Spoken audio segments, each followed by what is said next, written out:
ये बात को हम स्पष्ट करना चाहते हैं कि आंदोलन करने का अधिकार हर किसी को है।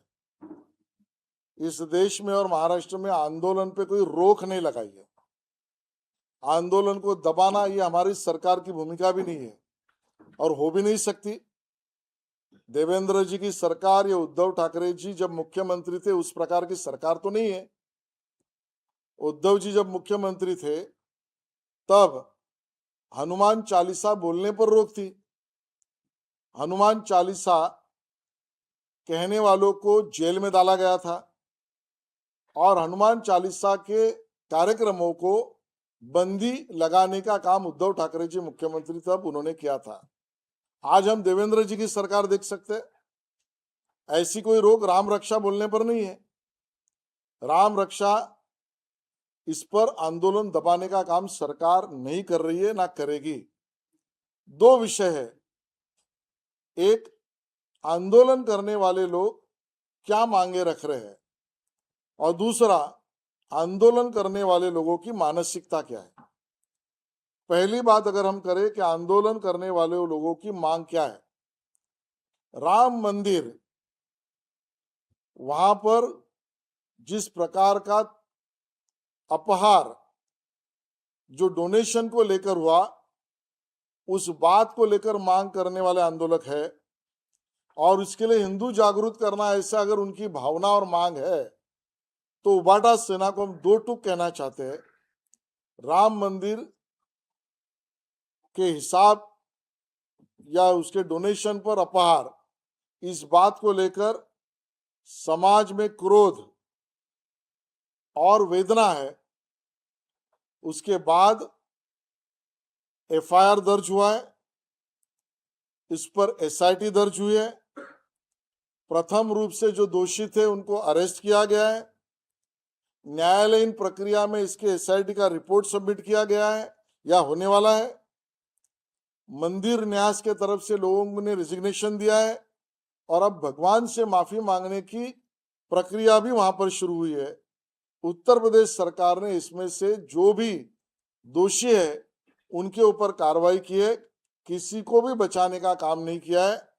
तो जो मांग करने वाले आंदोलक है उनको इस बात को समझना पड़ेगा, इसमें सरकार ने बहुत पारदर्शिता से गति से काम किया है।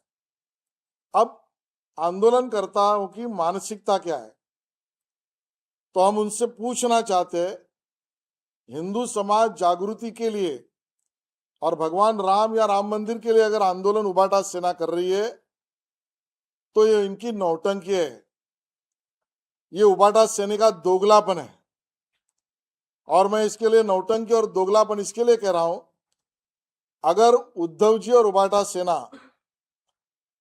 हिंदू समाज, राम मंदिर और अपहार इसको लेकर अगर प्रामाणिक है तो सबसे पहले वो हिंदू समाज की माफी मांगे कि हम यानी उबाटा सेना समाजवादी पार्टी के साथ गए, जिन्होंने सरयू नदी पर कोठारी बंधुओं की हत्या की, कोठारी बंधुओं ने बलिदान दिया, उस पाप करने वाले समाजवादी पार्टी के साथ हम हैं। हम हिंदू समाज की माफी मांगते ये पहला जाहिर करें, ये इस बारे में माफी मांगे। दूसरा सवाल उद्धव जी से, प्रभु रामचंद्र ये अस्तित्व नहीं, ये काल्पनिक है। ऐसा जिस कांग्रेस ने भूमिका ली उस कांग्रेस के साथ मैं आज भी हूं, ये मेरी गलती है, ये हिंदू समाज के सामने वो कहे। और कांग्रेस से भी दो टूक सवाल पूछे कि आप भगवान राम के प्रति इस प्रकार का भाव रख नहीं सकते। और तीसरी बात, भगवान राम और राम सेतु ये सच नहीं, ऐसा हलफनामा कोर्ट में पेश करने वाली कांग्रेस ये गुनहगार है, हम उनका निषेध करते हैं। ऐसा बयान सार्वजनिक रूप से उद्धव जी दे, तब उनको प्रभु रामचंद्र और राम रक्षा और राम मंदिर के आंदोलन के लिए खड़ा होने का अधिकार प्राप्त होता है, ऐसा हमारा कहना है। मैं इस बात को भी कहना चाहता हूं, यह आंदोलन सिर्फ नौटंकी और दोगलापन नहीं है। उद्धव जी का यह आंदोलन, ये अपीजमेंट पॉलिटिक्स ये लांगुल चलवानवाद का भाग है। जिन व्यक्तियों को, जिन समूहों को राम मंदिर निर्माण के कारण पीड़ा हुई, राम मंदिर आंदोलन से तकलीफ हुई और हिंदू एकत्रित आकर राम मंदिर निर्माण के काम में योगदान दे रहे थे, इस बात से आहत थे, ऐसे जो लोग हैं जो हिंदू समाज की बदनामी, हिंदू मंदिर से लेकर घटनाओं से आनंद व्यक्त करते हैं, ऐसे लोगों को अच्छा लगे इसके लिए उद्धव जी आंदोलन कर रहे हैं, ऐसा हमारा आरोप है। और इसके लिए अपीजमेंट पॉलिटिक्स का भाग है।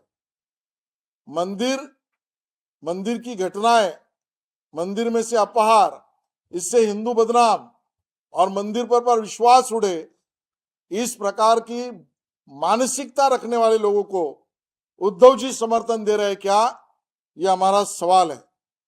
और मैं अंत में ये कहूंगा, विशेष रूप से महाराष्ट्र की जनता को, मुझे लगता है इसमें एक षड्यंत्र है। जब महाराष्ट्र में एसआईआर का काम चालू है, मतदार नोंदणी का और मतदाता यादी का शुद्धिकरण चालू है, उस समय पर हिंदू मतदाता, मराठी महाराष्ट्र में रहने वाले लोग, इनका मतदार नोंदणी से ध्यान भटके, इस प्रकार का ये षड्यंत्र उबाटा सेने का है। इसका दूसरा मतलब स्पष्ट है, जो हिंदू मराठी या महाराष्ट्र में रहने वाले लोग, इनका ध्यान भटक कर इस राम रक्षा आंदोलन में आकर्षित करो और दूसरे विशिष्ट लोगों को और विशिष्ट वर्ग को मतदार यादी के नोंदणी में खुली छूट मिले, ये षड्यंत्र का भाग है, ऐसा सवाल हमारे मन में आता है।